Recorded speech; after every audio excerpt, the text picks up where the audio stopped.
And we are live. So, everybody who's out there waiting for the follow-up from a couple of days ago where things went badly wrong because Bevan is too tight to pay for a decent Wi-Fi, here we are back again, but he's in my kitchen. He's in my studio. Welcome, Bev. Thank you, Jay. How does it feel to be in my studio? Privileged. We also have a glass of wine. White. And red. Cheers. So if you have any questions that you'd like to pop up there, please throw them into the comments. But today we're going to talk about riding across China. And we've got some pictures that we're going to show and a couple of short video clips. And if there's any decent questions that we can answer, some people have problems about Xinjiang. And there's no doubt that Xinjiang is a bit of a problem. So I'm going to ask Bev to give me his first impressions about Xinjiang. Well, with Xinjiang, because I was a novice and I really didn't know much about Xinjiang when I went there. And I obviously know a lot more now. But in relation to the way it's presented, it's not what I saw there. So what did you know about it before we went there? That it was just a bloody great big province. It's a region, not a province. There you go. Well, yeah. And that it was going to take a long time to ride through. Mm-hmm. And that was basically it. And I know that there've been problems up there, but that was really as much as what I knew about it. When I got there, even right from the first day there, you're going, well, okay, I can see some signs of a different way of life. But other than that, no, it was people got on with each other and life went on. Did you see any signs of repression? Not really, no. Absolutely not. It was just a matter that people just got on with each other regardless of which race or whatever. It was just life as normal. Mm-hmm. Okay. So you and I have ridden several times now. Yeah. Can you remember our first journey? I can, with a lot of delight. And where did we go? We went from Harbin south to Xinjiang. Distance of 3,600 and something kilometers. So for some reason that picture doesn't want to come up. Let me just try that again. Oh, we've got a problem with that. It doesn't want to come up. But that's basically 3,600 kilometers from the north of China to the south of China. Exactly. Why did that happen? Originally, I got to know you after your first ride, and we just became sort of friends after that. And then one thing led to another. You were up in Harbin working for the summer, mm-hmm. and I think you made sort of comment that you might like to ride back, and I jumped in straight away and said, "Yeah, well, I'll come with you." Yeah, I was actually hoping to do it alone. Well, see, did I take the? I took it. I took a bit of the shine. I'm rather pleased that somebody was there with me because the first day was a very, very difficult day. What happened on the first day? The first day was just a long day, wasn't it? It was just a long, long day. We just started out. It started out when we left there. If you see the original pictures, it was a wet start. Then mm-hmm. the day fine. And we were on A roads, mm-hmm. But the A roads were at a level of about a C minus. Really, we were to find that out as we went along, mm-hmm. and the day turned into a longer day than what we expected it to be. There's an issue with Harbin that many people are not aware of, in that Harbin itself is quite a large city. There's a few million people living there, but outside of Harbin, there's almost nothing for over 100 kilometers in any direction. And right. That was the issue. We planned to get 130 kilometers, I think it was. Mm-hmm. You remember when we first arrived in the town, we're 110 or 115 kilometers out of Harbin. That's a hard day, especially for a first day on a long ride. Then what happened? On the first day? Yeah. I was so traumatized, I can't remember. You can't remember. We've wiped it from... I'd better get you some psychology counseling. I know what it was like at the last stage because we rode on, remember? Mm-hmm. And it was dark. Well, we had no choice because when we got to the town, it was basically a turnoff. And we saw lights and thought, oh, good, the town's up there. But the only buildings were companies. There was no hotel. and there was a sign saying that basically the high street is 7 kilometers this way. So we had to ride another 7, and it turned out to be another 12. And I can remember stopping on one side of the road and pointing across and saying, "Do you think that's a hotel?" And you said, "You go and find out. I'll stay here." You looked after the bikes, and I hobbled across the road. And it was a hobble up the 3 steps with the knees not working properly. We found out it was a hotel, and it turned out to be a very strange hotel, which we talked about the other day. We talked about that. Oh, Mr. Grumpy is in. Mike Griffiths has just come in to join us. Now, the funny thing is, Mike Griffiths is sitting in the next room, and he's putting comments on here, so he could shout them out from the background if he wanted to. Oh, he's annoying. It can be. It can be. Really One day, I'm annoying. going to get Mike on the channel, because he is, I believe, China's most grumpy man. I think so. Certainly, China's most grumpy foreigner. Easy. Yeah, easy. Really okay. good attitude. Well, let's get him on one day. He's got real So, attitude. what was the hotel on that first night like? Well, it wasn't a hotel, was it? Kind of it was, and kind of it wasn't. Well, it really was. I don't really know what it was. We went in there. Well, you led the way, as you always It was. did. We had to take our shoes off in the reception. Yes, and they were all dirty and muddy. Filthy. And Yeah, because it had filthy. been raining all day. Exactly. And then then after that, it was just downhill all the way, wasn't it? it was a swimming pool. It was a swimming pool. we had to go to a room Yeah. which had no kettle, no shower, no bathroom, no toilet. Well, it had a toilet, I think. It had a toilet, and that one didn't have even a sink, did it? No. It didn't have a sink, No. and it did have toilet paper. I can't remember, but we got over that. Yes. And we had to go downstairs and walk through a swimming pool area with lots of. The best way to describe them is fat, naked men smoking cigarettes, and Yes. they were having their swimming there. So that was kind of interesting, something a little bit interesting. Then we rode on from there, and a couple of days later we're in Changchun, where we stopped for a rest day. Yeah, yes, because you had an associate there, and Yeah, I had a that was friend there. interesting, wasn't it? Yeah, we actually enjoyed Changchun. It was quite nice, but then we had someone there to show us around, so that was good. So we had a rest day in Changchun, and then a few days later through Xinjiang, which I find, to my absolute regret, we didn't stop in Xinjiang. We rode straight through it and down to the southern suburbs, because we were planning on getting the ferry from Dalian to Yantai. Let's see if I can get that picture up again and show where that is. The picture is doing some strange things. It's not me this time. It's not you. It's me. It's just not showing. Anyway, it's slide 9 of 9, and it's anyway. You can see it's from the north to the south of China. We cross the Bohai Sea. Hi. Yeah, and that's a kind of interesting thing, because when we got to there, we saved the money. We saved the cost of a hotel, didn't we? Well, we did, didn't we? Because we spent a night on the ferry. I was quite prepared to ride around through Beijing, go around the land, but you decided that you didn't want to do that. Why did I decide that? Well, I just thought I'd make that up. But I thought you made that up. Yeah. Anyway, we rode to Dalian, got the ferry from Dalian, and then crossed there into Shandong, into Yantai. Yantai. And we were running away from winter, weren't we? It was September going into October. We did have, the weather was pretty good for us all the way, wasn't it? A few days of rain. Other than just those starting days. Yeah, it was cold, because what happened to my cape? I threw my cape away because it was too heavy. It was too heavy, no, Jerry. And I thought I'll get another one in the next town. That's And I didn't. And it was, we got very cold and very wet. Very wet, but that was one of Jerry's worst judgments. It was a mistake on my part. Yeah. So we had, actually on that trip, we caught 2 different ferries, right?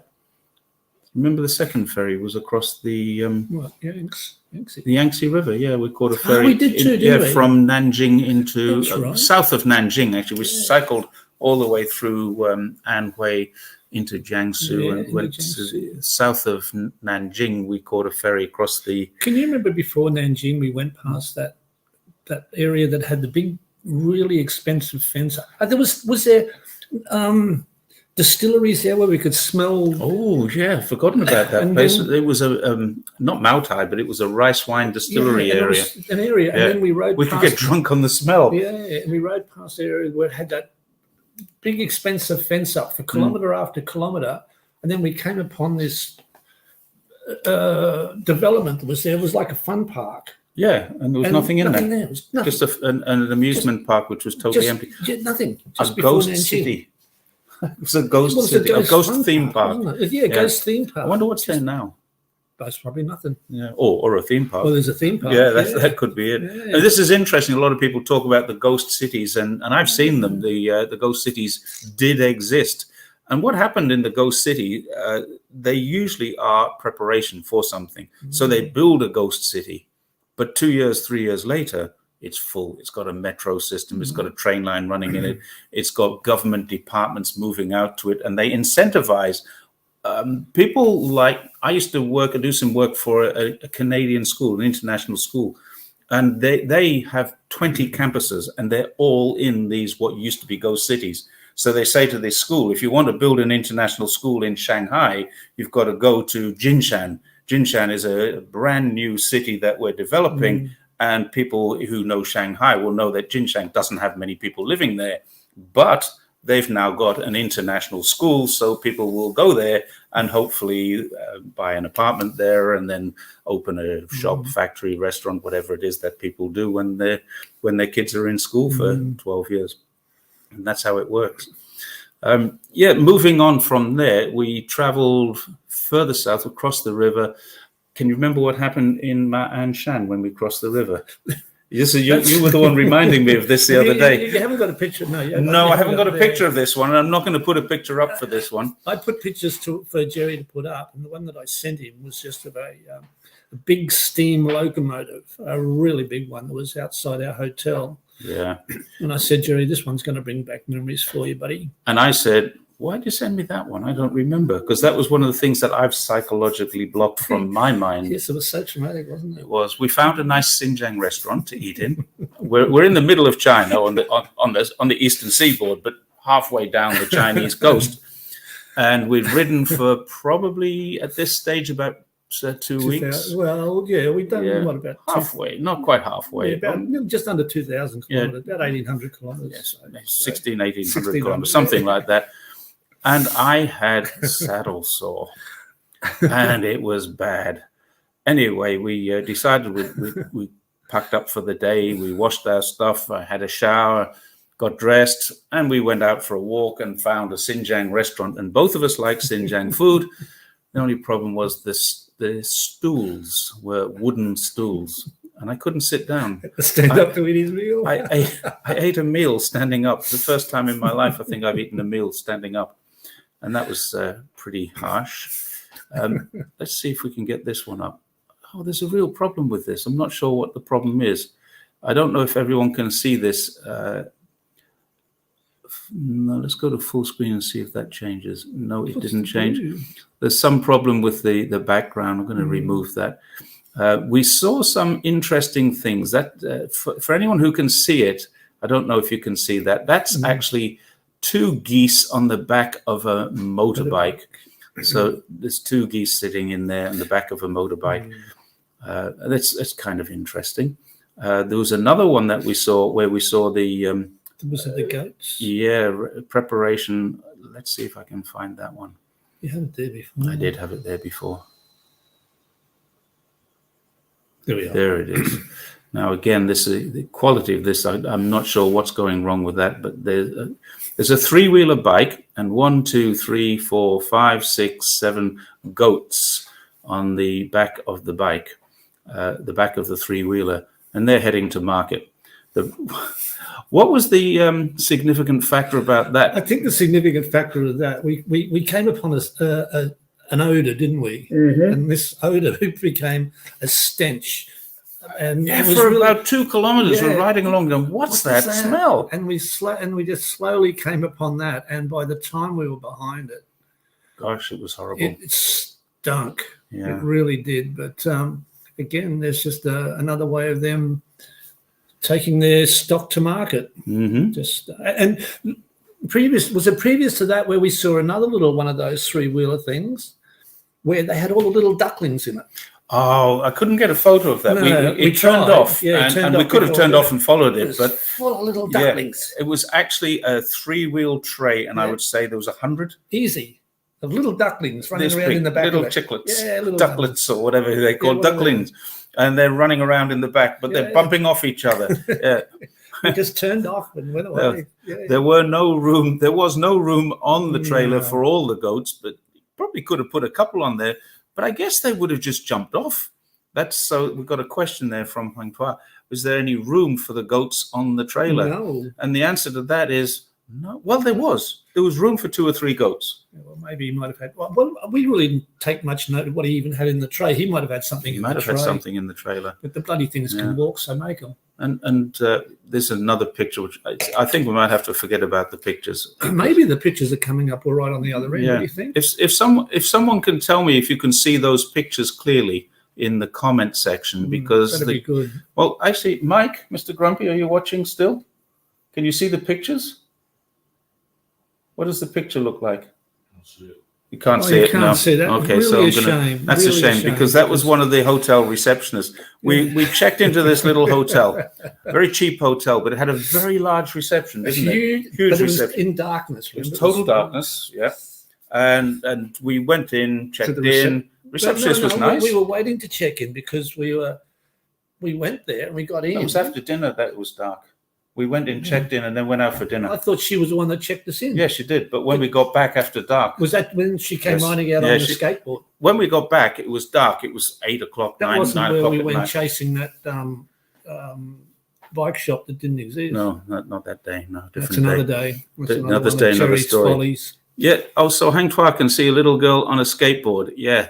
So that's great. Good. We went, it was total darkness, and we went back into the hotel, and suddenly we heard this, and the skateboard appears with the receptionist on it. Hello, she says, and we just waved at her. We got a photograph of her being very cute on her skateboard. Yeah. So that was close to home. Let's see if we can go to the next journey that we've done lots of rides together. Bevan and I often ride to Zhuhai, near a city. Not these days, but last. Well, to get sort of some fitness for that first ride that we did. That's what we did. We rode to Zhuhai, and we did quite a few rides. But the second ride that we did together, we had no preparation. No, this one I had preparation for. The first ride we had no preparation for. The second ride we had preparation. Did you have in the second ride? I was ready for it. Well, how much more ready were you than what I was? I don't know. Well, the first ride I hadn't ridden for 3 months. I broke my wrist in June, and we rode at the end of August. I know you were saggy on the first ride. Saggy on the first ride. This ride I had more preparation. We really did, didn't we? But I don't think we had enough because it was getting Anne to ride, wasn't it? Yeah. Actually, this is a great point that Huang Tua is making here, and I agree with this. Every cheap hotel in China, even though smoking is banned everywhere, stale cigarettes in every hotel room. You've got it. Yeah. You ask for a non-smoking room, you get the smell. Doesn't matter if you ask for a non-smoking or smoking room, you get the smell. That's right. In Shanghai, Beijing, if you smoke in any of those rooms, fines are incredible, and they do check. Anne and I were in Hainan a little while ago, and our hotel room got checked, but it wasn't checking on us. It was checking on the hotel staff. They were checking, whether they'd done everything right. And if you put cigarette, what they call them, accoutrements of cigarettes, if you put an ashtray or a book of matches into a hotel room, there's a 10,000 RMB fine. Jeez. So, yeah, they're very, very strict on it, except in the countryside. No one bothers. So anyway, the second ride, we flew to Urumqi. And I'm going to show a short video. This is about a 20-second video of riding. Was that on the first day? No, that wasn't. That was just on one of the typical, wasn't it? This is just what the desert looks like. There's no sound in there. Now, look at that. That's the desert. When you're riding, you have through the Taklamakan. We had, I think, about 360 kilometers of that. That's just that black, just that hot, and just that black strip. that Now, just went on forever. in this case, up in the top there, you can actually see a building, and that is the beginning of Hami. Remember, we stopped there, and we had to get the truck to drive back and pick up my bags, but we stopped at that place, which is right up the top there, and that was. Yeah, we had that situation beforehand. So I want to show. We can't talk through this one because I want you to hear the sound of it. If you listen to this, you can get an idea of what's going on here. The picture, the video, is Bevan and my wife Anne, and they are trying to walk Anne's bike around a corner, around a bend in the road, against the wind.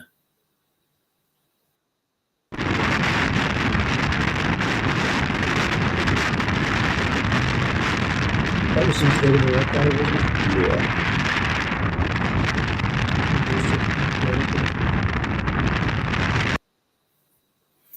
What you get in those, I'll put it up again because I think it is just so incredible.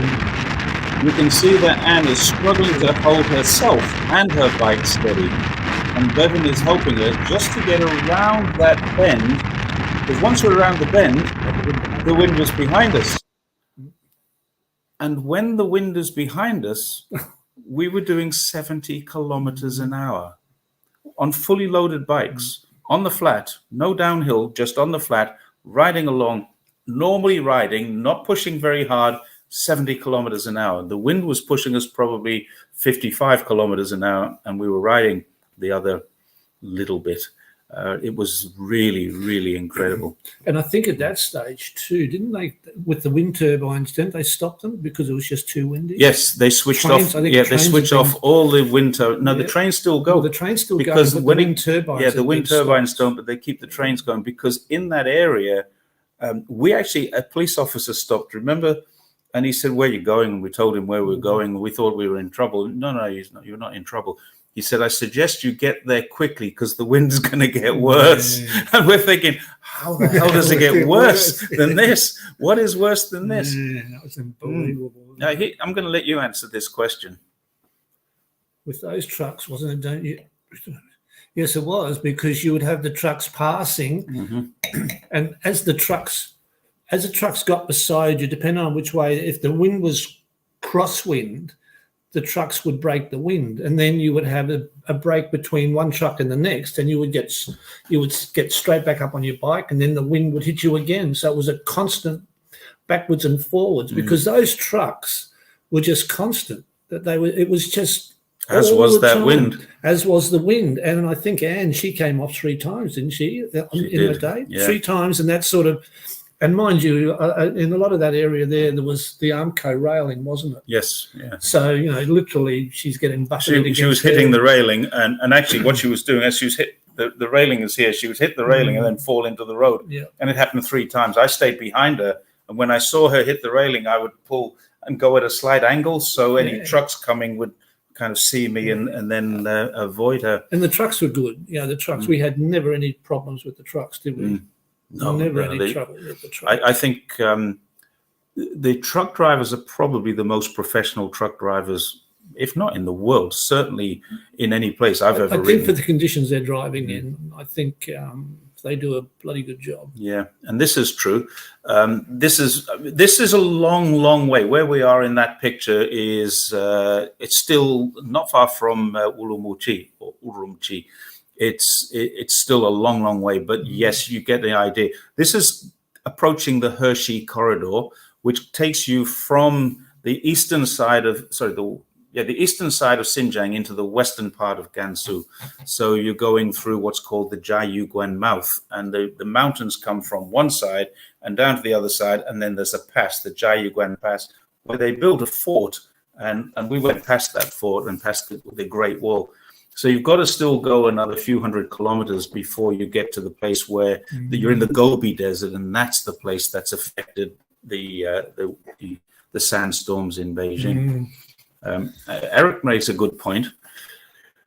Not necessarily true in China, Eric. In the country, in the rural areas, you could stay in the most expensive hotel in town and still have the smell of stale tobacco, and still see, quite a lot of the hotels, you'd see burn marks in the carpet, Exactly. and sometimes even stubbed out cigarettes on the floor. Exactly. That's how clean it is, and it's just country China. It's the way it is. You take it for what it is, and there's not much you can do. No. It doesn't matter how much you pay. It's like that where you go. Yeah. There's nothing fancy out there. Yeah. So I think this is why Eric Zhang. Sorry, it's not the case. It's true. I'm not sure if 72% is still true, but certainly it's a very, very high percentage. Yeah. It may have come down. I see a lot less people smoking. Well, contrary to that, where I was last night, and I think the night before, there was 2 tables where 4 people sitting around those tables, and both evenings, all smoking. So, and the sad fact is, there's still a lot of students, say from 17, 18-year-olds that are smoking. So I don't know whether the message is getting through. No, it's not getting through. And even doctors smoke in hospitals. You go to the hospital, even here in Zhongshan, and I don't like using elevators in hospitals. Part of the reason is they're always packed.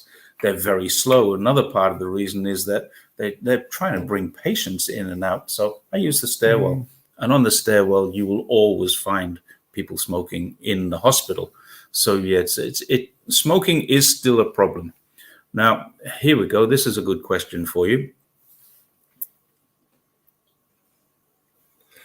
Yes, they do. I think there was never any time where we had any experience that we felt anxious about. Everywhere we got, we were embraced, and they were so curious about what we were doing. And no, it's an easy thing for us to say, but it's the way to see a country. That's the real country. And the IT learner from Poland a little while ago posted this: I would love to do a long ride in China. And to be honest, I wanted to do the first ride. I did it with another guys before I knew Bev, and I went off with an Irish guy. The 2 of us went from Zhongshan in fact, we went from the border of Macau to the border of Kazakhstan. We call it Zhongshan to Urumqi, but it's a little bit further than that. And really, it was more a case of experiencing China. I wanted to lose a bit of weight and get fit, which definitely did that. I went from about 95 kilos down to 72 kilos. And on this trip that we did, I probably lost about 10 kilos, but I was in a lower place to start with. So you do lose a bit of weight when you're doing long rides like this. And you get for me, the most important thing about riding in China is meeting and talking to rural people. So right. Because when my wife is with me, particularly because my Chinese is limited, but when my wife is with me, they all have questions. And we don't really understand all the questions or the nuances of the questions. And Anne will translate for me, interpret, and we have great conversations with people. Just so embracing. The other thing is the sights and sounds of China. It's not just the sounds, but the sights and the smells. Exactly. Can you remember going through the desert one day? We could smell aniseed. Do you remember that? I was riding with Anne, and I said, Anne, you were kind of a little bit behind us. I said, Anne, what can you smell? She says, I can smell that alcohol and that candy that you like. Because I Pernod, licorice. And she could smell the candy that I like. And it's exactly what it was. It was the smell of aniseed. And what it was fennel. Fennel was growing by the side of the road. It's wild. And it was in the desert. In more than one. That was in more than one. We've seen that in a couple of places. Just fennel growing in the desert. You're riding along and suddenly, and for someone who loves licorice, which is hard to get in China, that's really, really, this is I'm gonna make a comment on this, Eric. This is a really good comment, and the reason is sometimes you get off your bike and you walk into a rural place where you might be a service station, but there's always someone there playing cards or something like that, and they look at you and they give you this as you walk in, and then they walk past you, and you smile at them and you say, Lei Ho, Ni Hao, Yeah. and they go, oh, hi, you speak Chinese here? And you say, Dian Dian, and they, whoa, and they're off. And they want to know who the hell you are, what the hell you're doing, and why are you doing it here? As if we can't afford plane tickets or something like that. So, yeah, it is mostly shyness. You have this fear that there's hostility there. But have you ever experienced it? Never, ever. As I said, there was never any place where we had a situation that caused us to be overly anxious. There was one or two times where we were a bit pissed off, but that's different from being worried about our own safety. I didn't speak Cantonese by mistake. We do a lot of riding in Guangdong. We've been to Jiangmen together. We've been to I don't know. We've been to Dongguan. We haven't been over that side of the river. When we came back on our first we went through Heyuan. We came down through Heyuan and Dongguan. So yeah, we do a little bit of riding inside of Guangdong. So I say Lei Ho, and they're all okay. I remember when we got into Guangdong, we weren't even sure we were in Guangdong. That's right. I had to ask someone, "Are we in Guangdong now?" Yeah, you're in Guangdong. Yeah. So no, it wasn't a mistake. I still believe the worst drivers are in Jiangxi. Mm-hmm. I said that too, didn't I? Question, peekaboo, peekaboo. No. I have one now. He doesn't know. I've hidden the battery on the back. I've put a hat on the battery and I've hidden it. And when we're riding together, he's got no idea. He thinks I'm really fit. No, I do have an electric bike now. My wife has an electric bike too. And we do ride them. What? Why are you looking at me like that? I didn't know Anne had an electric bike. I bought her one for Christmas. And she's, what, another bike? That's about 12 you've got, isn't it? No, 7. There's 7 bikes in the shed downstairs now. Jesus. Yeah, so we've got, I own 4 and she owns 3. I have a folding Brompton from the UK, and I have an electric bike, and I have 2 ordinary bikes, but Anne has 3 bikes as well. An orange one and a red one, because it depends what she's wearing. Depends on the mood. Yeah. So no, we don't. So what's the next question there? I think I saw. Oh, toilets. Question about toilets. Oh.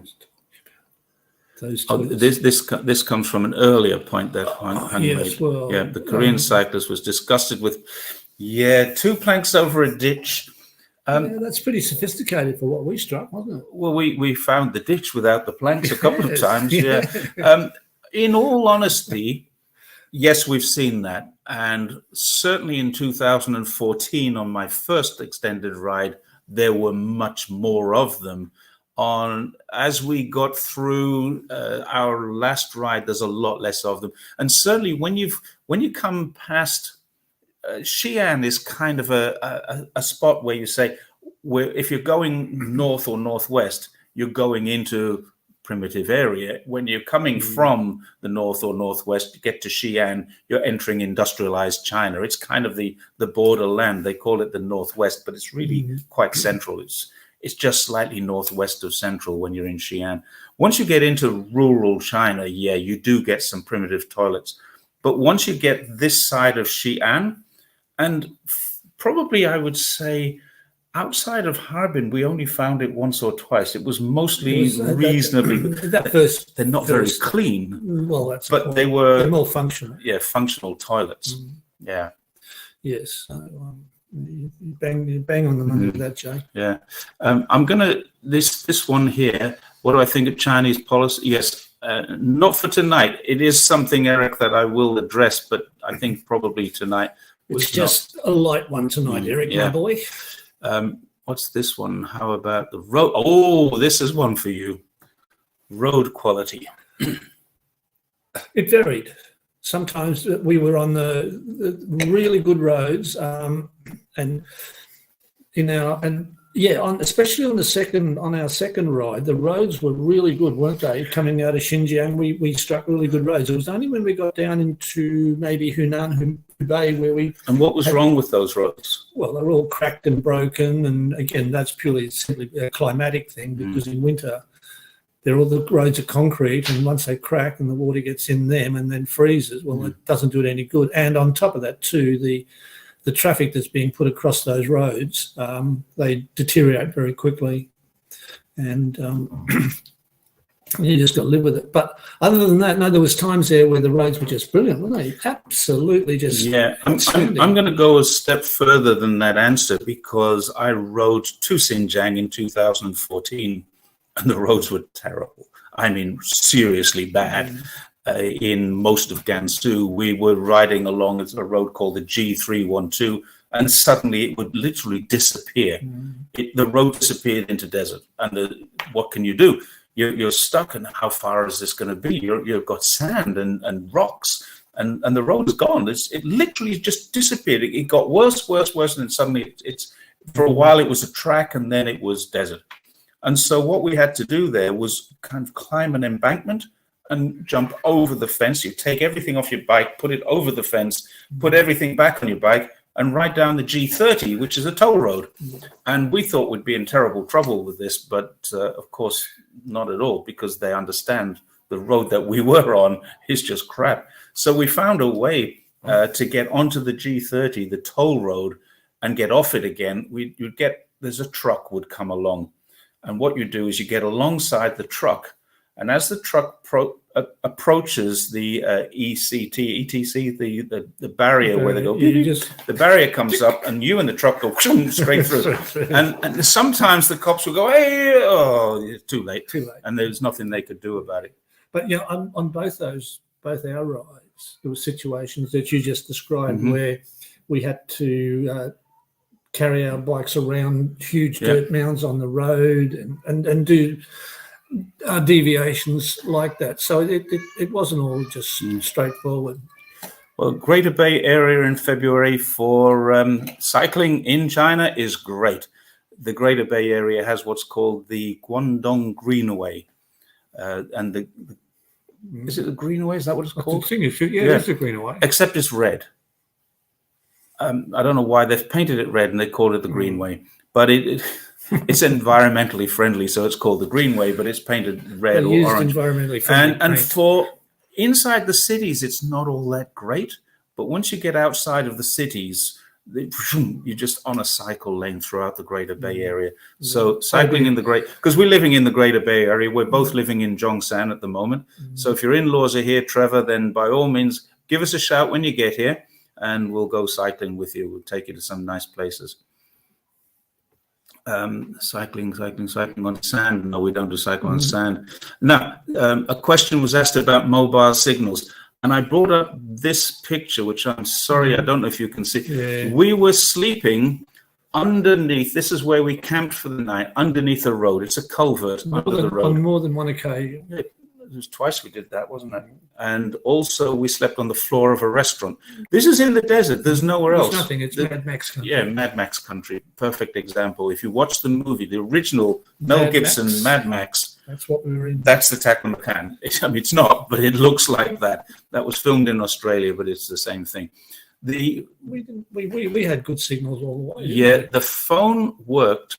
At that time, it was 4G, sorry. And the phone worked everywhere we went. Let me show you what the desert looks like again. And the phone works there. And I think if I turned up the volume of that, the voiceover would say, "I've never been more pleased to see a building in my life," or something like that. But our phone worked throughout that 360 kilometers of that environment. The phone worked fine. Now, on one of those days, it might have been the day I took that picture where we were sleeping under the road. I wanted to post a short video to my WeChat moments, and I couldn't. And I thought, the signal's not working. So I walked out of the culvert, which is a fully reinforced concrete tube, and I walked about 10 meters away, and then I sent the video. That was how good the system was. And that was 2019. Now my understanding is there is 5G throughout every village in China. Every village has got 5G stations in China. Now you won't get, I don't think anyway, you won't get 5G out there. And the reason is when we're sleeping there, we are more than 100 kilometers from the nearest town. There's no villages. There's nothing at all. There is one service station, and it's about, I think it was about 100 kilometers out of Urumqi. It may have been different, but we got there on the second night. The first night we stayed in Xinjiang, or no, we stayed in the cemetery. We stayed in the cemetery. We slept in the cemetery the first night with the train line running. Behind us, yeah. And nice. Apparently, according to ASPI, where I slept there, ASPI being Satellite Boy, the guy who thinks there are millions of prisons in China, he told me that we were only 3 kilometers by geolocating me. We were 3 kilometers from the biggest prison in Xinjiang. Yeah. Really? Okay. Yeah, there you I'll go. remember that next time. Next time we go, we'll have a look for that. I'll take some presents for the prisoners. Yeah. So Korean Circus does her own reports. Yeah, punctures. Yeah, there's nowhere else. We had 3 bikes, 3 of us. On the longer journey, we took 3 bikes with us. And there were 3 of us, so we had 3 bikes. I carried 1 spare tire, and we each carried 2 spare tubes. You didn't carry a spare tire until you needed it after you destroyed one, remember? That's true, yeah. I bought, yeah, that's right. I didn't carry a spare tire. I carried a spare tire on the first trip and didn't need it. Yeah, and on the second trip, we pulled out of a small town. We'd been in, it was a Muslim restaurant, wasn't it? Yes. They're really nice people, and they'd given us a great meal, and we'd signed our flag. We have a little flag to say that what we were doing, we were raising money for charity. We signed our flag and left it with them and ridden away and got about 5 kilometers down the road, and suddenly, bang, this huge bang from my back wheel. And it just blew up. It just ripped a hole through the back wheel.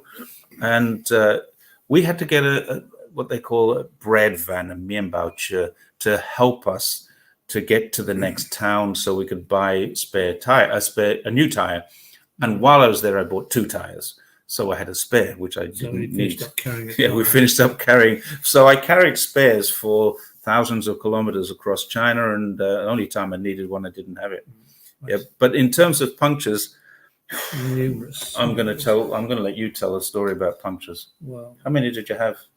I got worse towards the end because my rear wheel just decided that it had given up the ghost, and just structurally it failed, which caused me to have no ending number of punctures. In the end, it stopped me outside Zhongshan to the point where I had to get our guy that set our bikes up originally to bring me out the back wheel off my original bike. Yeah, we were 20 kilometers from the end of the journey. And I stopped. I had to stop there and just wait for him to bring out my wheel for my own bike on that to get me in. But overall, through the ride there, you averaged about 12, 13, 14 punches? More, I think, probably more. Anne was the one that did the best. Yeah, well, Anne's much lighter than us. Yeah, but we always had to. We always had to fix them. We would get to, when we were in the spaces where we could use hotels, we would get to a hotel and we would fix maybe 3 or 4 tires, and we fix the tubes. Yeah, fix the tubes. And just do your own repairs. You have no choice. But I would always buy, every time I repaired a tube more than a couple of times, I would buy another one. And then if it burst again, I just replace it with a new one, throw it away. This is an interesting question. Given that we were traveling through Xinjiang, did anyone ask what we were doing? I'm not sure I would get away with sleeping under a rug. What do you think? Why are you laughing? Well, do anyone ask you? No, well, in the sense that everybody was curious about what they were doing, and I think a lot of them, they're sort of thinking, "Well, I'd love to do that too." But again, it's and I'm not sure I would get away with sleeping under a road. Well, the type of culvert arrangement we were sleeping under, I've actually never seen that size in Australia. You'd be sleeping in a little tube, wouldn't you? So you might be sleeping in a tube, but. No, it's just unique to China. It's just unique to China. We had to make do with where we finished up. And if that's where we finished up, we didn't plan to do that. No. But if that's where we finished up, we had then we had tents. to make it, I mean, we did have tents. And we did camp a couple of nights in tents, didn't we? More than a couple, actually. Yeah. Yeah, quite a few. But once we on this journey traveling from the north to the south, once we hit Xi'an, there's nowhere to park. There's nowhere to tent. No. You're in industrialized China, and there are towns, villages, cities, and every 30, 40 kilometers you have an opportunity to stop if you want. So we'd go 70, 80 kilometers and then stop for the night, and that would be it. The point being is, in Xinjiang, case in point with the culvert bit, I think most of the days in Xinjiang, we had the wind as our enemy. It was never our friend. I think it was only on the early couple of days where we had the wind with us, where we showed you that video, and we thought, well, this is going to be too easy. But that was not the case, and it just turned, and it was our enemy for most of the ride, wasn't it? I'd say so, yeah. Whenever there was a wind, it seemed to be a headwind. Never been one that was in our favour. Yeah. Never once. Once. Okay, this is an interesting question. Yeah. Well, we did, Jerry. within the first, was it the second day? Where we had the wind bit, where we were on a substandard road, and we had the bikes were loaded well and truly sort of to their limit, and Jerry had more on his bike than what I did or Anne had. And unfortunately, the racks that we had on our bikes weren't up to the job initially, so we had a failure. Had a big failure on the second. My rack broke on the rack second broke day. Where we had to jerry rig it to get us lollipop through. Sticks that we found. Literally, and that sort of carried over to the that windy day there, and following on from that with the failure of his rack, I think it was on the same day when we were riding along, your bags had a malfunction too, where they finished up tangled up in the back wheel. That was on the back of your wheel. On the back you carried one of my bags. I took his bag, took one of his bags and put on mine, and unfortunately it got damaged. But we did have to jury rig things every now and then. But there was one day once we got to one of the major towns, we got new racks. We re-engineered the whole lot and never had a problem since. Anne and I put new racks on our bike, and simple as that, fixed, and that was heavier connections and things that we didn't have. What we had to do, and this is quite interesting because it says sometimes you're in a difficult place to find a repair. We were 80 kilometers outside of Harbin. No, we were 120 or 30 kilometers outside of Harbin, but we were 80 kilometers from the nearest building. That was the day that I showed you that video where I said, I think what I said was I would never been more happy to see. We had left my bags, minus anything that was my camera gear and my wallet and passport and stuff. We were all in my backpack, but we'd left my bags under the culvert. So my tent, my sleeping bag, my clothing, everything except my computer, my camera gear, and anything valuable came with me. But everything else was left under the culvert with a note written in Chinese: "Please do not steal this," and just in case anybody stopped there. Then we cycled the 80 kilometers to the point where we stopped, and there was a service station and a guy there who repairs truck tires, and he, using his car, took us back to there, picked it all up, and then took us back to his place. And then, because I still didn't have a working rack and there was no bike shop or anything, we just arranged for him to load all of our bikes and ride into Harbin on the back of it in his car. So we got a ride into Harbin, and the next day we had a rest day in Harbin, and we sorted everything out. And we ate some delicious melons. Do you remember the melons? Oh, yeah. At the side of the road, we're eating melons. It's fantastic. And we got melons sent home to Anne's family. Somebody asked this. This is he hit the next line says U.S. citizen. When you're sleeping in tents, did anyone mistake you for a homeless person, the U.S. citizen? The fact is, when you're sleeping in tents because there's nowhere else to sleep. That's right. It's not like you're in a town sleeping in a tent. You are 80 kilometers or 100 kilometers from the nearest town, so no one even sees you. We get off the road and we find any kind of rocky outcrop and just put our tents somewhere behind the quite safe. old service stations. Anyway, just to get out of the wind too. A lot of the time. Trevor raises this question: do you seal it? No, we didn't, and probably wish we had it done. Some of those contents were more than just some of them were slashes. Was it you that got the nail? Was that was me? on the first ride? Yeah, on the first ride. A nail all the way through. I mean, the nail was this long, and it just went straight through the side of his tire. It was on the first. First trip. Homelessness, and this is the fact. Homelessness is not a feature of the Chinese landscape. We were never challenged by anyone. Now, in Xinjiang, there's a high degree of security. There's no question about that. It's had terrorism. It's had a lot of incidents, and since I think 6 or 7 years ago, not a single incident has occurred of any form of terrorist violence. There's domestic violence, there's still crime, but it's very minor. There's very high security presence, and we would go through security checks in every town we entered. It's a bit of a pain in the ass, pain in the neck, but it's okay. You just get in there, you do what you've got to do, and then finally you get through it. Not once did any of them say, you can't go there, you shouldn't go here. Now, they would say, what the hell are you doing? But it was all curiosity. They wanted photographs with us. We got photos all over people's phones in Xinjiang, in every town we've been in, I think. On both rides. Yeah, on both rides, It was just something wasn't necessarily just on that second ride. It's a curiosity all the way down, because that first ride was all down the eastern seaboard. Yeah. And there's still a curiosity there, even though, that's the more developed area of China. What are we going here? Already have... Is this true?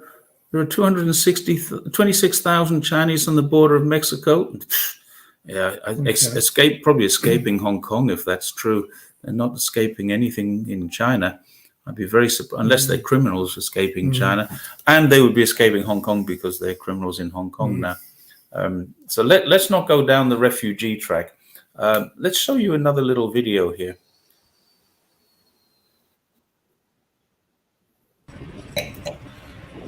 Now this is common. This was common, wasn't it? This was sort of things that we would see and have to deal with. Yeah.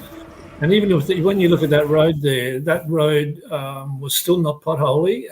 It wasn't a bad road. It was a good road. Good road even to ride on. There's always a margin to ride on. See on the other side of the little white line, you've got an area to ride. Yeah. Always safe. Do you remember what caused that? Was that a road accident? No. A truck accident where that truck went off? No, it wasn't a road accident. It was the entry into one of the provinces, I think. And what there was a barrier which was very narrow, and every vehicle had to go through it one at a time. Some of those really narrow. Every vehicle went through it one at a time. And as they were going through it, so one vehicle would go through it, and then the other vehicle behind it would block it, so the vehicle on the other side couldn't come through it. And then the next, so that was why we had such a clear road. By the time we got to it, we just went through the pedestrian side of it, no problems at all. Okay, let's. This is not topical to what we're doing, but it is topical to China right now. There is a situation in northern China, and the World Health Organization has asked for information from the Chinese government. The Chinese government today provided that information. There are more people sick than a regular year, certainly more than last year and the year before. Now, of course, this time last year, we were still under COVID restrictions until about 2 weeks' time. Early December, the COVID restrictions finished. And then everybody got COVID. So the hospitals had a massive rush, and then it was all done. What's happening now is that the Chinese government said there are more people than usual presenting with flu-like symptoms. Some of them have flu, some of them have COVID, some of them have respiratory diseases that are just normal. There is not a single one of them that is a new pathogen. So there's nothing at all to worry about in terms of China. It's just an extra bunch, because I think for 3 years we've been avoiding coughs, colds, and flus as much as possible, wearing masks and traveling everywhere. Now people are just saying, well, I don't wear a mask anymore, so it's not bad. It is just more people are sick, but they're not sick with anything. It's not SARS, 2, it's not SARS 3, it's not SARS 1, it's just colds and coughs. And yes, PB World, it is affecting children more. And the only reason it's affecting children more is because they go to school. They're in schools and it's going around the schools. That's all. Yeah, so it's not mainly children. There are more children getting it, but don't worry too much. Let's get back to cycling. What else have we done? Too much to even remember. We have to, and that's not a silly thing to say, because it was, when we were looking at doing something like this, it was only when I started to go through my pictures and the like, where as soon as you started just bringing up the images, it all comes back. But there's just so many incidents that that pikes your memory. And all I can say is that there's just so much, it's hard to describe. You'd have to ask the question and be specific, but generally, for me, it's the best thing that I've ever done in my life doing this. It just opened my curiosity up to the world even more, and I'd love to do some more. But it's actually sort of getting other people on board who would be interested in doing it. And my associate sitting beside me here has sort of shown some keenness to do it, but I think it needs a bit more. To do what? To do a bit more riding. Where? Wherever you want. No, where have you said you want to ride? Well, before it got very messy. Before it got very messy in Europe, it would have been nice to... Mike is topping me up. Yes, Mr. Grumpy is giving me a top up. Yeah, well, he can most probably turn mine into a little bit of a rosé. Before it got all messy in Europe, it would have been nice to sort of start following the routes of the Silk Road. I still wouldn't mind doing that, because it's not so messy in Euro-Asia. And what I mean by that, just back a few months ago, the Eurasian Economic Union came. Look, cheers. Rosé. Mine's rosé, yeah. Yeah, just a few months ago, back in June, I was in Xi'an and I got caught up in all the security because Xi Jinping was in town and the Eurasian Economic Union were coming for a meeting. And I think probably that's an idea to, if you want to do the Belt and Road. The one place I'd like to stop and I'd like to see for myself is Iran. And the Belt and Road can take us through Kazakhstan and straight into Iran. It's that big. You know, we can go all the way out of China and then all the way across. I think we'll probably get a train to the border of China because we've already ridden there. We don't want to ride that again. It takes 2 months to get to the border of China, 57 days. Unless we ride due east, directly due east. But I don't think there's much out there. We ride directly due east, is there? From here, it's only water.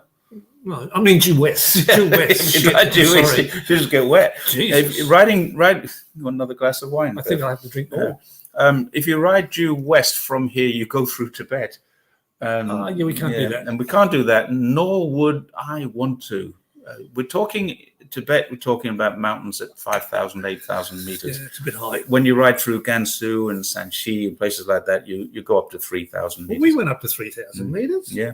Didn't we? We did. We did. Went up to 3,000 meters. The good thing about riding in a mountain, when you're riding in a mountain, that you're going to hurt yourself very much, but then you've got the descent. Yeah, which sort of compensates for the hard work. Gambay. We've got a couple of gambays in there. Here we are. Come on.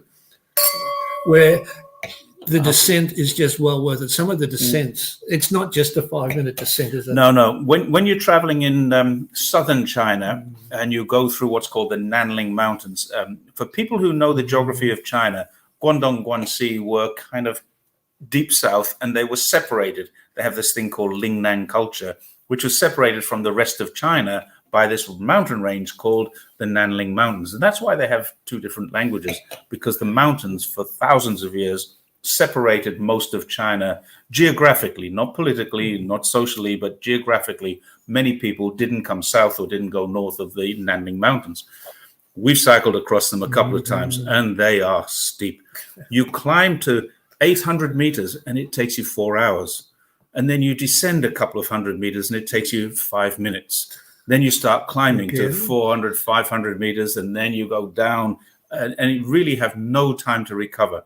In Gansu and Shanxi and even Xinjiang, you can see the hills ahead of you and you know you're going to climb.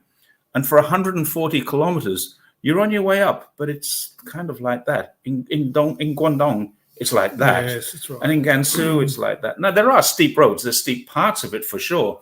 But the overall incline will take you up. Now, Tibet is the other way. It's more like Guangdong. It's more like that. Yeah. You've got some steep inclines. But when you go down, if you go down the other side, you may be going down for 40 or 50 kilometers, and you just enjoy the ride. The good thing was that most of each day's ride was pre-planned, and also in that we knew our route from A to B, and that also gave us the profiles of the roads, didn't they? Yes, so we knew where we were going to strike. Google Maps gives you the profile of the roads, which was mostly helpful. Hang Tuah has said the Central Asian republics, I think they are the future of this region.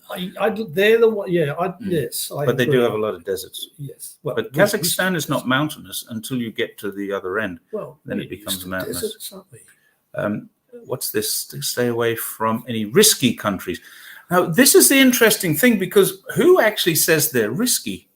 Now, people who follow me know that I do not believe Western media. So I think Iran is probably not as risky. Afghanistan is we probably wouldn't ride through Afghanistan anyway, it's too mountainous. But Afghanistan is not as risky as many other countries in the West. I'd rather ride through Afghanistan with the Taliban running the place, and I bet you there's no crime. Okay. Yeah, we're going to disagree about that. No, I'm sure there's no crime, but I'm just saying I'm sure there's most probably. Well, you won't be drinking wine there, that's for sure. Won't be drinking but you can drink wine in the Muslim countries, like in Muslim Kazakhstan. You can. Georgia actually invented wine, so you can I'd like drink to go wine to there. Georgia. Yeah, me too. And the other thing, even before we really ride west, to go north further, to go through Mongolia. That white wine that you had was from Georgia, by the way. I could tell. You could tell that. That's why I raised that point about being Georgia. But the issue with going north to Mongolia, now that's... Well, this is another one. And would you cycle from China to Russia? Yes. Yes, I would. Well, it looks like I'm going alone. No, I'm a little bit hesitant, but I'm just a little bit hesitant. But we don't need to raise that situation here. But yeah. Okay. Well, Kazakhstan is. There's a lot of borders with Russia. Kazakhstan fine. Mongolia fine. Mongolia is fine. And so we could go west from here through Kazakhstan. Russia into Siberia. Well, Siberia is Russia. Well, I realise that area over there, I wouldn't mind doing that, but sort of travelling west into Russia. Probably we'd go through Inner Mongolia. We could actually, to get to Siberia, we'd have to time that very well, because they have 7 months or 8 months. We'd have to pick the week, the nice day, the day they have nice weather. But they also have a lot of mosquitoes up there as well. Yeah. Because of the fact that we'd have to pick the summer week. So obviously, now I happen to know this, that Hang Tuah is a regular follower of mine. We agree on a lot of things. They demonize these countries. And I think a lot of these countries are not anywhere near as bad as we're told they are. Exactly right. It just depends on, like, again, it's one of those things where you turn around and say, I'm going there. And when you go there, it's totally different to what. And that's why I'd like to go there. That's why I think if we travel through Kazakhstan into Russia and then come back down, it's making a long journey of it if we want to go into Turkey or Iran. If we go into Kazakhstan and we look across the border into Russia, and then we just, if it's not nice, we come back. Yeah. Right. Trevor has got a good point. Now, I was a police officer in London, Trevor, for a few years. Mate. I agree with you 100%, mate. Agree with you 100%. Yeah, so in our time in China, I would say the worst crime that I experienced in all of my time on bikes in China is occasionally, very, very rarely, I got ripped off in a restaurant. Yeah. And, instead of paying 30 RMB for something, I paid 45 RMB for it. And you just call that foreigner tax. No, we've had no problems like that. If you take sensible precautions, those situations can be well and truly addressed. Are you too drunk? Just kidding, red and white. Well, I had to. He's the one drinking red and white in the same glass. I've had to because I have a tendency. Mine is red. I'm not Actually, let's put those two together because they actually look very much the same. Yeah, they don't look much different. No. No, we're not drunk yet, but hey, be the after night this is one young. is finished. The night is young. Yeah. Oh, Darren is here. Hi, cheers, Darren. Yeah. Ah, g'day. Is Darren in China? Oh. Yeah. Do you know Darren? No, I don't know. I only know Darren in the UK. Yeah. Here's a good question. New custom. We live in China. Yeah. Actually, I had an observation that I've made of Jerry. Let me put it this way: as he puts wine to his lips, I haven't seen him drink much tea. I drink coffee. But mostly what he was imbibing with there. Yeah. So yeah, we are accustomed to drinking tea. Yesterday, I had a YouTube follower who will probably be watching this, if not today, then probably tomorrow. Hello, James. James came and we had yum cha twice. Yeah, Bevan met James. I met James. We had yum cha twice while he was here, and only 5 days that he was here, we had 2 yum chas, and I drink tea. Yeah, well, you did yesterday, didn't you? You said you did yesterday. I went to yum cha yesterday. Yeah. For anyone who doesn't know what yum cha is, it literally is Cantonese for drinking tea. This is interesting. The Taliban met with Wang Yi. I made a video, Hang Tuai, just a week or so ago that the Taliban has got rid of 95% of all opium. All the opium fields except 5% are gone. Now, I guess the 5% is for medicinal purposes, and I assume controlled, but they've got rid of it. And the reason I made the video is because somebody in America wrote a report, a PhD wrote a report that says this is bad for Afghanistan and can affect their economy as well as bad for the world, that opium is now restricted. And I think his problem was that Americans won't be able to get their supplies. That was the only problem. He must have been off his chops when he was doing his PhD. Yeah, I think so. Yeah. Did you say PhD? Yeah, he did. Yeah, the PhD. He was off his chops. Pretty hard. USD, USA needs. and the USD. Sorry, that was a bit of a Freudian slip there. US dollar needs these poppy plants as much as the USA needs them. Yeah. Getting off the track a bit. What's this one? It would be quite the show to see the two of you cycling. That's actually a good idea. You know, I've often thought about doing a travelogue, but the problem is I'm not a video editor.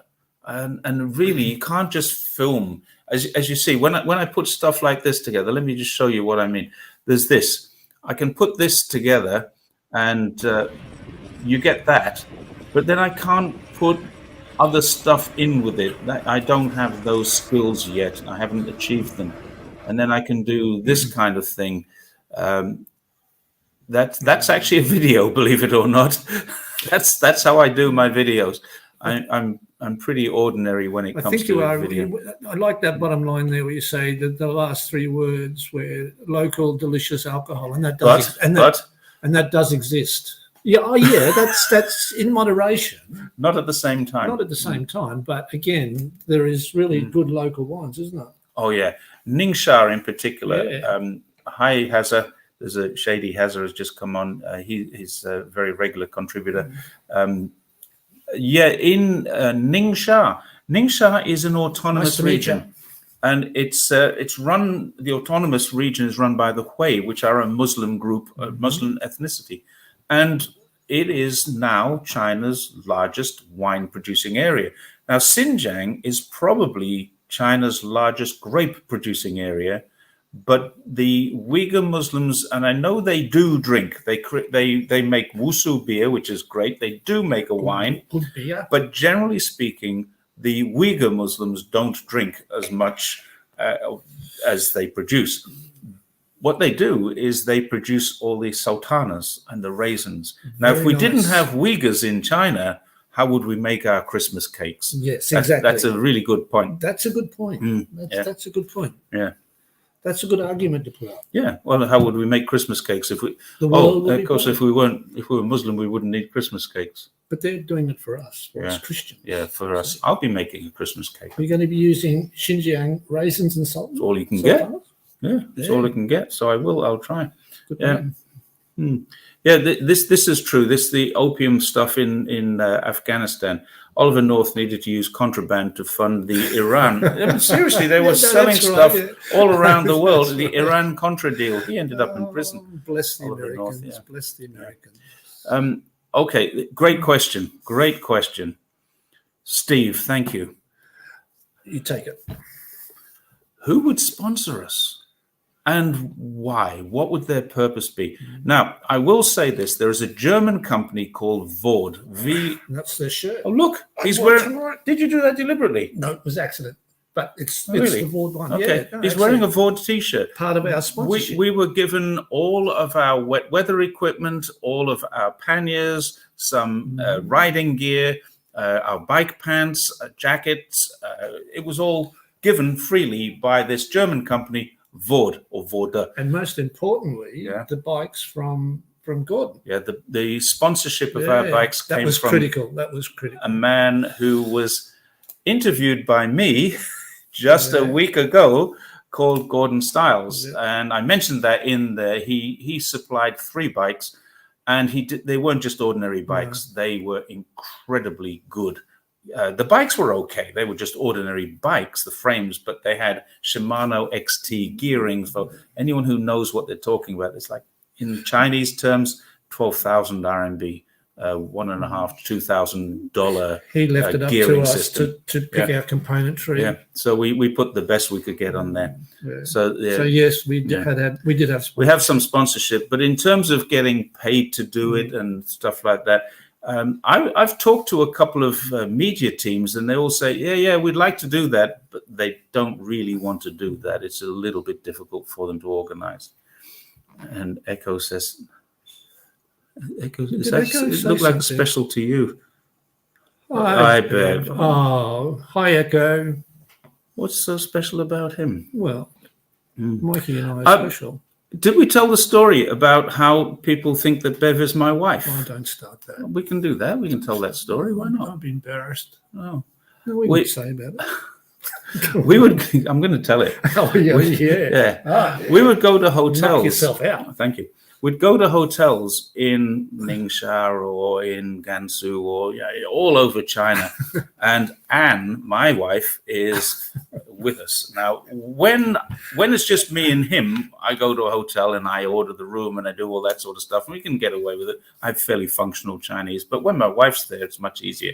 She just orders everything for us, then pays for it, which is great. And then they would give Anne 2 cards. Here's the room card for you, and here's the room card for the foreign couple. But you didn't have a mustache and beard there. And he did have rather wispy hair sticking out of his helmet. Does stick out. Yes, I must admit, it's sticking out now. But. Yeah, okay. So, I didn't know this. This is interesting. Italy is accepting Xinjiang tomatoes. Wow, that's good. Yeah. Okay. Yeah. So it's good. Here's a potential. Who's Diageo? They set up a base in China if they own Chinese brand alcohol. No, that's only if we're going to drink and ride across the country. They'll sponsor us going across the country for sure, but I don't know if they'll sponsor us. Well, maybe we can score some sponsorship. And this is true, Trevor. Shimano is great, but some Chinese brands are coming up and doing very, very well. It's exactly like everything. But we had 33 gears. 11 on the back, 3 on the front, a great cluster. And, when you're going up the really, really long, dragging hills, this was the best bike I've ever ridden. When you're going up the really steep, it doesn't matter what bike you're on. It hurts. But Shimano is good. That statement there, mate, that isn't just in relation to that type of product. It's synonymous with loads of products. Yes. Yeah, China is making the bit. I didn't know about that Johnny Walker company. You'd be home with that, wouldn't you? With Johnny Walker, wouldn't you? Don't. I'm more of a single malt guy than a Johnny Walker guy. Was that grumpy? I thought he was snoring. I just had a look. I think he's laughing. I thought he was just patting his belly. Very handsome couple. Get rid of that one quickly, as fast as we can. Yeah. Oh, Oh, and this just before dinner today, I also had a Guinness. I did have a Guinness. I've got some Guinness in the fridge. We buy Guinness here for 10 RMB a can, or less than 10 RMB a can. I get 24 Guinness for 210 RMB. So it's about 8 point something a can. I'm not sure if that's good, but I think it's okay. And the Guinness is all right. Yeah. So, having been described as a handsome couple, what else can we tell them about? Well, it's just the fact is, if you ever get a chance and you ever want to ride a bike, one of the best places to ride it, I think, is safely in China. It's hard to do. It's a difficult place to ride unless you've got the right people to ride with.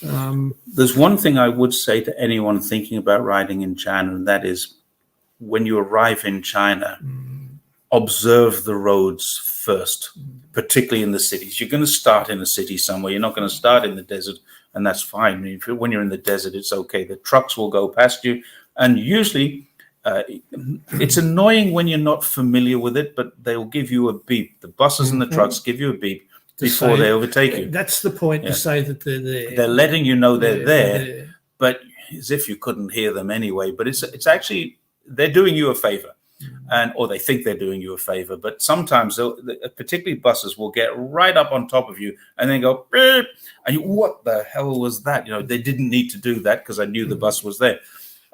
That's one thing when you're on the open road. When you're in the city, there are road rules that are different. And it takes a little bit of observation to see what's going on. And you'll say, look at that idiot. Because you would say that guy did something idiotic, but he did something different to our sense of road rules. And the most important one is what I would call the rule of first right. So if there's a road going this way and a road going that way, who has right of way? Usually the road going that way would have right of way in our culture.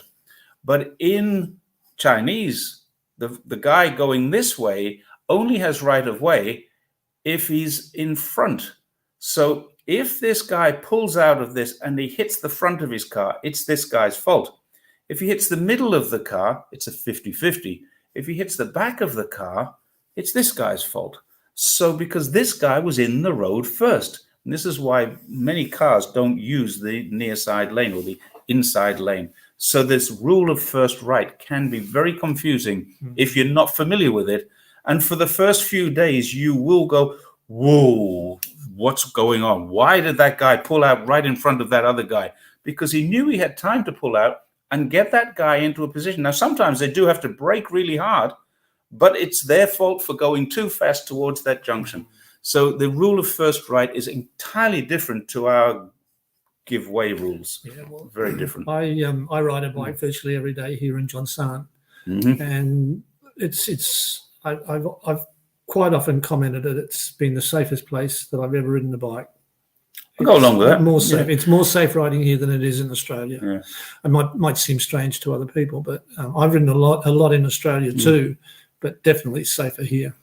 This is an interesting point. Heavy trucks, legally speaking, don't have priority, but sensibly speaking. Sensibly speaking, if you said that, yes, they do. If a heavy truck is coming down towards a pedestrian crossing, for example, and he's doing 60 kilometers an hour and he's got 40 tons of garbage on his back, whatever it is, he's coming towards a pedestrian crossing and you step out thinking you've got the right of way, which legally you have, that guy's not stopping. So where they get priority, that's called the sand lorry law in China. It's kind of got a nickname, the sand lorry law.